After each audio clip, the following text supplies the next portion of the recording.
한 주간도 평안하셨죠? 오늘도 세속성자 수요 예배 36번째입니다. 오늘은 매우 중요한 사건을 한번 추적하려고 합니다. 이방인에게 임한 오순절 성령님, 그러니까 이방인에 임한 오순절 성령의 사건을 한번 추적합니다. 사도행전 10장 44절에서 48절의 말씀이 되겠습니다. 오늘 본문은 매우 중요한 선교사적, 교회사적으로 매우 중요한 사건이 소개되고 있습니다. 이방인에게 임한 또 하나의 오순절로 성령이 임한 네 번째 사건이 오늘 본문에 소개되고 있죠. 이방인이 방언을 말하고 하나님을 찬송하는 것은 성령을 선물로 받았다는 증거이겠죠. 9절 연구 들어가겠습니다. 44절입니다. 베드로가 이 말을 할 때 성령의 말씀 듣는 모든 사람에게 내려오시니. 베드로가 이 말을 할 때 이 말은 뭘까요? 예수의 죽음과 부활, 그리고 그 예수를 믿는 사람들에게 죄사함이 임한다는 복음의 가장 기본적인 베드로의 설교입니다. 성령이 말씀 듣는 모든 사람에게 라고 얘기했죠.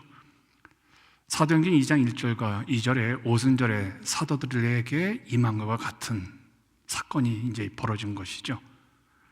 그런데 성령이 언제 임했습니까? 오늘 본문을 보니까요, 설교가 끝날 때가 아니라 말씀이 전해지는 그 과정에서, 도중에서 성령이 임하셨습니다.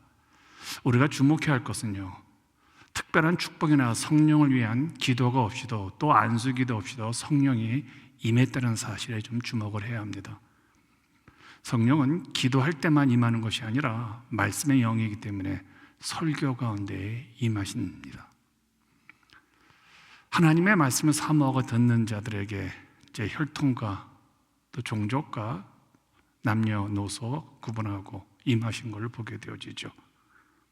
아마도 10장에서 1절과 2절에 고넬료의 경건한 기도와 그 간절함이, 그 사모함이 성령 강림이라는 응답으로 연결되었다고 저는 생각을 합니다. 그리고 말씀 앞에 고넬료가 얼마나 간절했습니까? 우리도 말씀 듣는 일에 좀 열심을 좀 내야 될 것 같습니다. 45절 46절입니다. 베드로와 함께 온 할례 받은 신자들이 이방인들에게도 성령 부어 주심으로 말미암아 놀라니. 46절입니다. 이는 방언을 말하며 하나님 높임을 들음이로라. 할례 받은 신자들, 정통 유대인이죠. 요바에서 베드로를 따라 동행했던 유대인들로서 이들은 유대교에서 기독교로 개종한 사람들이죠. 이방인들에게도, 유대인 신자들은 할례 받지 않은 이방인들이 부정한 존재이며 성령을 받을 수 없다고 이제 생각을 합니다. 베드로가 고넬료 집에 왔을 때 함께 온 유대인들이 있었지요.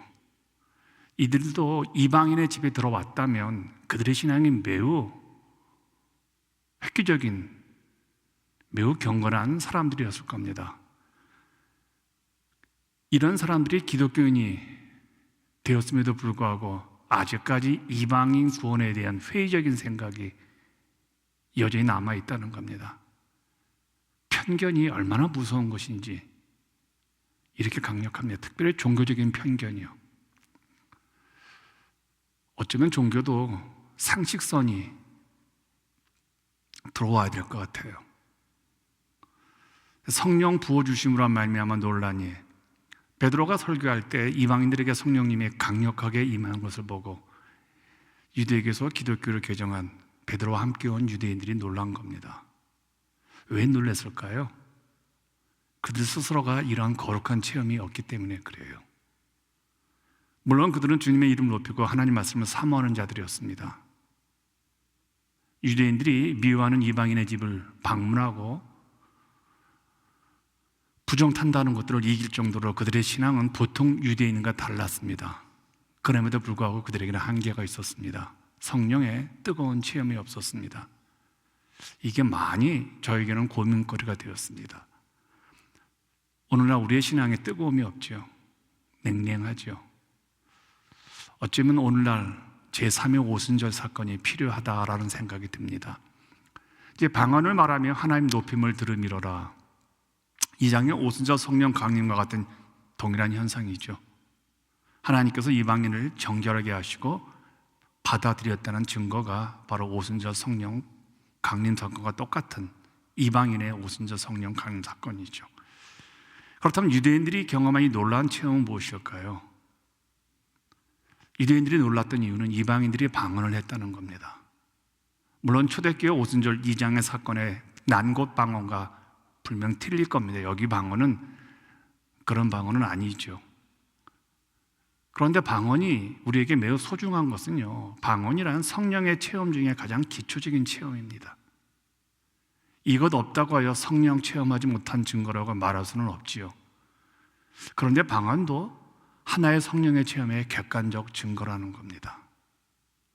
물론 우리 침례교단에서는 이 방언을 인정하지 않지만요, 저는 개인적으로 인정을 하고 있죠. 왜 하나님은 체험이 없는 이 거룩한 유대인들에게 방언의 역사를 첫 번째로 보여주었을까요? 다른 성령의 체험도 경험도 많이 있었을 텐데 왜 방언이 그들이 경험하는 첫 번째 성령의 체험인가? 이거 굉장히 중요한 고민거리죠. 방언은 말입니다. 곧 언어입니다. 기독교는 말씀이 주가 되는 종교죠.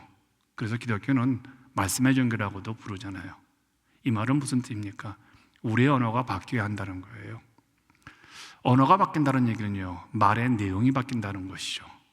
말의 핵심이 바뀐다는 거죠. 은혜 받은 사람의 객관적 증거는 언어에서 찾아진다고들 말들 하잖아요. 말이 달라지고 말하는 내용이 달라지죠. 이제 베드로는 성령의 충만함이 내려와 고넬료 집안의 사람들이 방언으로 하나님의 이름을 높이자 그들이 주님의 백성으로 인정함을 받은 것으로 알고 이제 침례를 주고자 합니다. 47절과 48절을 보십시오. 이에 베드로가 이르되 이 사람들이 우리와 같이 성령을 받았으니 누가 능히 물러 침례 베품을 금하리요 하고 명하여 예수 그리스도의 이름으로 침례를 베풀라 하니라. 그들이 베드로에게 며칠 더 머물기를 청하니라. 베드로가 이르되, 베드로의 권위입니다. 베드로가 이르되라는 얘기는 당시 초대교회 수장이었던 베드로가 이제 권위적으로 이제 말을 하는 거예요. 이 말은, 베드로의 이 말은 이방인들을 교회에 받아들이시는 하나님의 은총을 확고히 하는 인간적인 권위적인 초대교회의 단언적 선언입니다. 비록 그것은 성령의 역사에 따른 추인 행위에 불과했지만 교회의 권위자인 당시 가장 존경받는 베드로가 했다는 점에서 매우 의미가 있죠. 이방인들에게 성령을 침례 줘야 된다는, 또 물침례를 줘야 된다, 이 의미는요. 한번 들어보십시오. 우리와 같이 성령을 받았으니 누가 능히 물러 침례 베품을 금하리요. 이미 구원받은 증거로 내면적인 성령 침례를 받았으므로 교회의 일원임을 확인하는 외적인 물 침례를 이제는 거부할 이유가 없다는 겁니다. 성령으로 마음으로 내적인 침례를 받았는데 이제 객관적으로 교회의 정식적인 멤버가 된 이 물 침례를 거부할 이유가 없다는 거죠. 예수 그리스도의 이름으로 침례를 베풀라. 이제 드디어 이방인 교회의 시작이 선언되어진 겁니다. 그리고 하나님 나라 이방인들이 이제 들어오게 되는 것이죠. 자, 이렇게 함으로써 이방인들에게 침례를 베풀라 함으로써 베드로는 마태복음 28장 19절에 20절에 가서 침례를 주어 모든 민족을 내 제자로 삼으라는 명령을 성실히 수행하고 있음을 보여주죠. 이방인들은 성령을 받음으로 실제적인 천국 시민이 되었을 뿐만 아니라 물 침례를 받음으로 외적인 이 땅에 보이는 교회의 신자들이 되었다는 것이죠. 더 머물기를 청하느라. 이제 함께 먹고 함께 기거할 수 있는 그런 식탁 공동체, 하나님 나라의 이방인들이 들어온 거예요. 불경한 자들이 아니라 이제 하나님 나라 백성이 되었다는 것이죠. 그래서 고넬료 일행의 요청으로 베드로 일행은 며칠간 더 그 집에 머물면서 교제를 했죠. 함께 있고 싶어하는 이 간절함, 아마 내가 이제는 한 가족이라는 생각을 고넬료는 갖고 있었기 때문에 이제 베드로의 옷깃을 아마 잡았을 겁니다. 넓어지는 공동체 개념이죠. 이 공동체에서 이방인과 유대인이 이제 하나가 되는 겁니다. 가슴과 가슴이 열리는 온갖 이야기가 있겠죠. 뭘 들었을까요? 베드로로부터 이 고넬료는요. 아마도 초대교회 그리스도인들이 유무상통하는 거 있었죠. 자기의 재산을 다 사도들을 발 앞에 두어서 교회가 가난한 자를 돕는 그런 구제, 그런 아름다운 일, 세상에 일어날 수 없는 일들, 사건들을 아마 설명했을 거예요. 이게 신자들의 삶이라는 것을 아마 가르쳤던 것 같아요. 오늘 본문을 보면서 이제 이런 생각을 합니다. 베드로의 최전성기가 이제 끝나가고 있다. 10장과 11장의 사건에서 베드로가 엄청난 사건과 엄청난 일들의 주인공이 되었죠. 베드로가 기도만 하면 성령의 역사가 일어났답니다.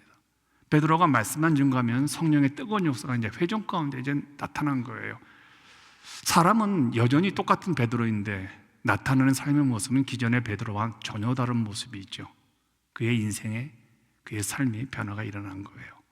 그럼 이걸 어떻게 설명할 수 있을까요? 우리가 어떤 한 사람이 급격한 변화가 일어났을 때 무언가 원인이 있을 거 아니에요.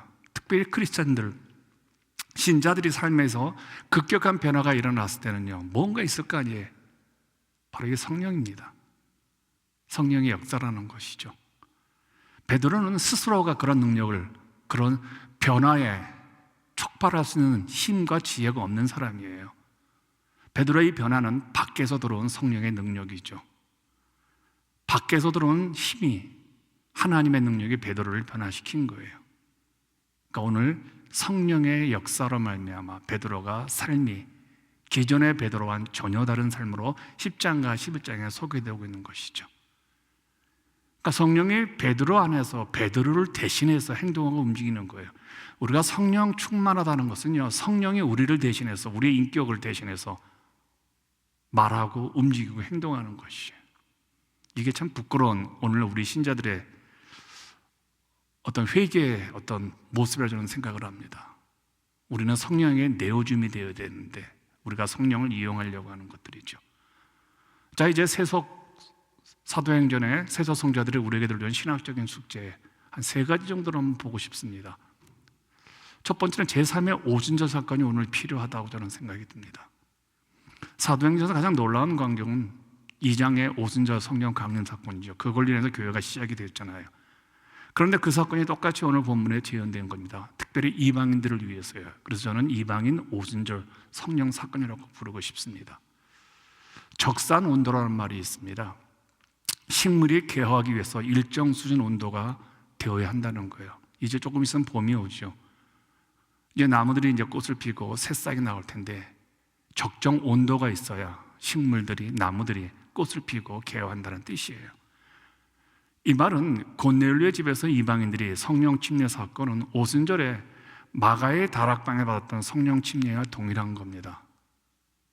그러니까 이방인들이 먼저 유대인으로 개종되기 전에 바로 성령을 받았다는 겁니다. 어떻게 해요? 이미 이방인들은 준비되었다는 거예요. 성령님이 마련하신 장소에서 준비된 베드로라는 강력한 설교자가 이렇게 사모하는 이방인의 준비된 청중들을 만나니 이 오순절 성령 사건이 안 일어나겠냐는 거예요. 보세요. 준비된 설교자가 있습니다. 준비된 청중이 있습니다. 그들이 말씀을 사모합니다. 하나님의 거룩한 영을 사모하죠. 그렇다면 성령의 사건이 안 일어날 수 있겠냐는 거예요. 이게 어쩌면요, 설교자와 청중은 그래서 하나가 되어야 될 것 같아요. 말씀 앞에 하나가 되어야 말씀의 영인, 성령의 역사가 일어나죠. 그러면 오늘날도 오순절 날의 놀라운 사건이 똑같이 재현될 수 있다고 믿는다면 왜 오늘날 교회가 오순절 사건이 일어나지 않을까요? 아마도 조금 전에 제가 말씀드렸던 것처럼 은혜의 적산 온도가 지금 우리 가운데 없기 때문에 그래요. 성령님이 임하기 위해서는 은혜의 온도가 교회에 쌓여야 합니다. 매우 중요한 이야기입니다. 은혜를 사모해야 됩니다. 한 번 사모하는 것이 아니라 매주일 주일마다 성령의 충만함을 사모해야 합니다. 사모하면 반드시 온도가 채워지면, 그것도 하나님이 인정하시면 성령이 우리 안에 이제 부어지게 되어지죠. 설교자들이 잘 설교를 준비하고요, 청주들이 은혜를 사모하면서 그 모임이 불이 안 붙겠냐는 거죠. 성령의 불이요. 그래서 오늘은 그런 오순절을 사모해야 합니다. 우리 교회에 설교자도 그렇고 청중도 그렇고요, 동일하게 온도를 높여야 되죠. 그래서 저는 오늘날도 오순절에 제3의 오순절이 시작돼야 된다라고 말하는 사람입니다. 두 번째입니다. 성령 침례와 물 침례를 함께 받아야 합니다. 고넬료에게 물 침례와 성령 침례 가운데 어떤 것이 먼저 왔습니까? 성령 침례가 먼저 왔습니다. 성령이 먼저 임했기 때문에 그 증거로 물 침례를 받아야 하죠. 물 침례와 성령 침례 가운데 어느 것이 중요할까요? 물론 성령 침례가 중요합니다. 이것이 없으면 우리가 구원 못 받잖아요. 이것이 없으면 우리가 하나님의 백성이라는 증거가 없습니다. 그런데도 물 침례도 아주 중요합니다. 왜냐하면 이것은 공식적으로 내가 하나님의 백성이 되었음을 그분들과 세상에 선포하는 것이요, 물속으로 들어가서 이제는 나는 이 물과 함께 장사되었고 다시 물 밖으로 나올 때 나는 하나님의 자녀가 되었다는 것을 교우들 앞에서, 또 가족들 앞에서, 친지들 앞에서 선언하는 거예요. 보이지 않는 성령 침례를 이제는 보이는 이 물 침례로 내가 하나님의 자녀가 되었음을 공개하는 것이죠. 내가 교회 한 지체가 되었음을 선언하는 이 물 침례이기 때문에 매우 소중합니다. 물론 물 침례를 받고도 구원을 받지 못한 사람이 분명히 있습니다. 이 순서가 참 거꾸로 순서가 될 때도 있죠. 사도행전 8장에서 베드로와 요한이 사마리아에서 물 침례를 받은 사마리아인들에게 기도함으로써 성령 침례를 받게 하죠. 이 사마리아 교우들은 먼저 뭘 받았습니까? 물 침례를 먼저 받았어요. 그리고 베드로와 요한이 가서 성령 침례를 받게 했죠. 이 순서가 바뀔 수 있다는 겁니다. 그런데 중요한 것은 우리의 마음에 받는 성령 침례가, 이건 구원과 관련되기 때문에, 이건 능력과 관련되기 때문에 아주 중요합니다. 성령 침례 없으면 물 침례를 여러 번 받아도 의미가 없죠. 반드시 성령의 인치심이 있고 난 다음에 받는 물 침례가 그래서 중요하죠. 성령의 침례 없이 물 침례를 받는 것은 아무런 의미가 없는 것들이죠. 근데 여기서 성령의 침례가 중요한 것은 뭐 때문일까? 이게 능력 때문에 그래요. 사도행전 1장 8절에 이렇게 말씀하죠. 오직 성령이 너희에게 계시면, 오직 성령이 너희에게 임하시면 너희가 권능을 받고, 성령이 임하면 무엇을 받습니까? 이게 권능이라고 합니다. 성령의 침례를 받기 이전에는 아무것도 할 수 없던 예수님의 제자들이 오순절 성령 강림 사건 이후에 엄청난 일들을 행할 수 있었던 중요한 이유는 그들이 성령을 받았기 때문에 그렇습니다. 베드로가 기적을 행하는 것은요, 성령의 침례를 받았기 때문에 그렇죠. 이 권능이 오늘 우리들에게 필요하죠. 요즘 가끔 저는 제 목회 스타일이 마음에 들지 않는다는 생각이 듭니다. 자꾸 현실에 순응하는 목회를 하고 있어요. 자꾸 귀를 즐겁게 하는 설교를 하는 제 모습을 보게 되어집니다. 그리고 자꾸 눈치를 봅니다. 성도들 눈치, 사역자들 눈치. 왜 그런지 모르겠어요. 너무 조용하게 목회를 하는 것 같아요. 혼내킴이 없는 설교, 꾸짖음이 없는 설교, 관계를 너무 소중히 여기다 보니까 이런 것들이 있겠죠. 그런데 여러분, 성령의 능력 없이는 목회 못합니다. 죄송합니다. 저를 포함해서 우리 사역자들이 너무 능력이 없죠. 정말 이 시대 사역자들에게 성령의 능력이 있을까요?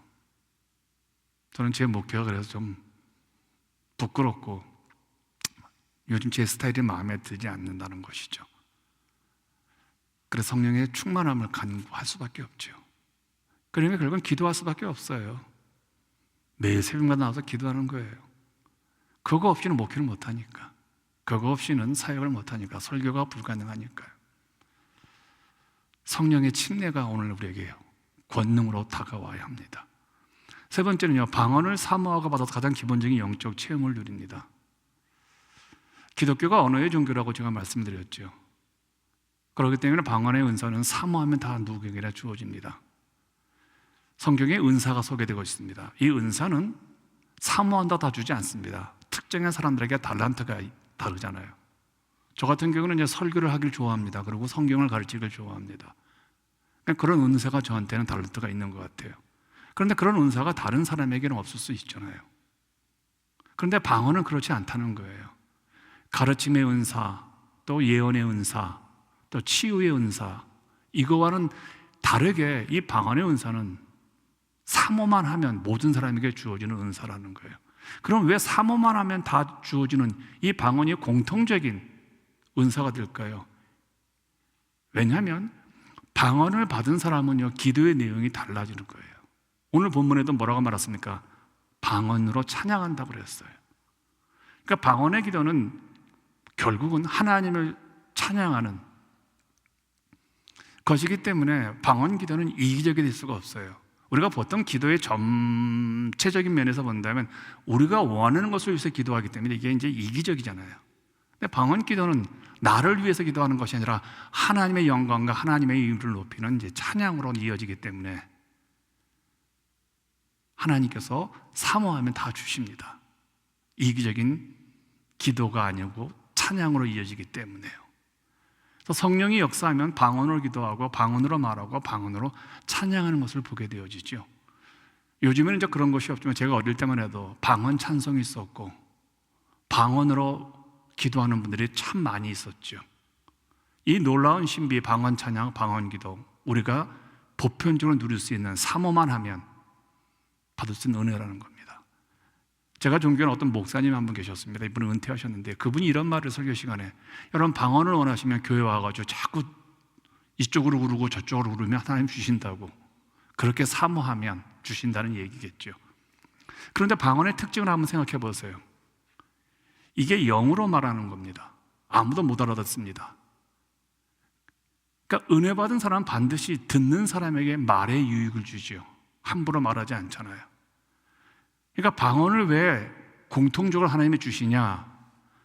방언을 받으라는 그 의미는 어떤 의미냐면요, 내가 하고 싶은 사람의 말을 한 자가 아니라 이제부터는 듣는 사람의 입장에서 말을 내용이 바뀌기 때문에 방언은 공통적으로 모두가 사모해서 받으라는 겁니다.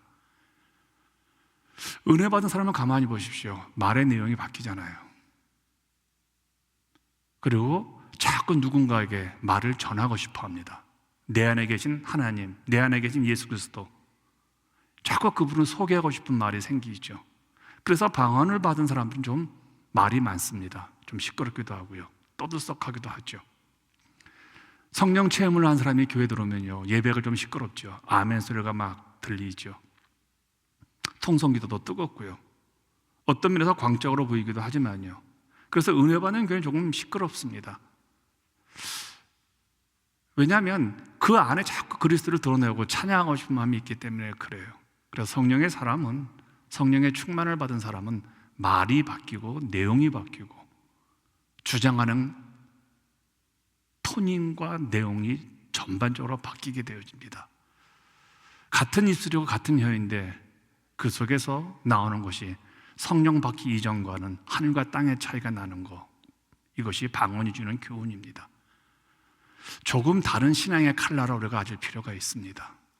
신앙의 영역은 무궁무진합니다. 체험을 우습게 여기지 마십시오. 체험적 신앙 굉장히 의미가 있습니다. 우리가 부정적인 것으로 볼 것이 아니라 성령은요, 합리적인 영이시고 성령은 질서영이기 때문에 성령 충만에 되면 더 상식적이고 합리적이고 질서가 잡힙니다. 두려워하지 마십시오. 성령의 충만함을 간절히 구해야 합니다. 자, 초대교회 새소성자들이 우리에게 숙제로 물려진 기도 제목이 있습니다. 첫 번째입니다. 제3의 오순절이 우리 교회에 필요하다는 것을 인정하십시오. 그리고 내가 교회 지체이기 때문에, 내가 교회이기 때문에 먼저 나에게 성령의 침례가 임하여서 하나님께 특별하게 쓰임받기를 사모하셔야 합니다. 그리고 기도하셔야 합니다. 두 번째입니다. 방언 기도를 사모하여 방언으로 기도하고 방언으로 찬양하는, 조금 가장 기본적인 신앙의 칼날을 다르게 체험적 신앙으로 한번 바꿔보십시오. 사모해서 주님 저에게 방언을 주십시오. 그래서 한번 제 기도가 달라질 수 있도록, 예배가 달라질 수 있도록 지금의 그런 신앙의 칼날에서 한번 벗어나 보기를 바랍니다. 마지막 기도 제목입니다.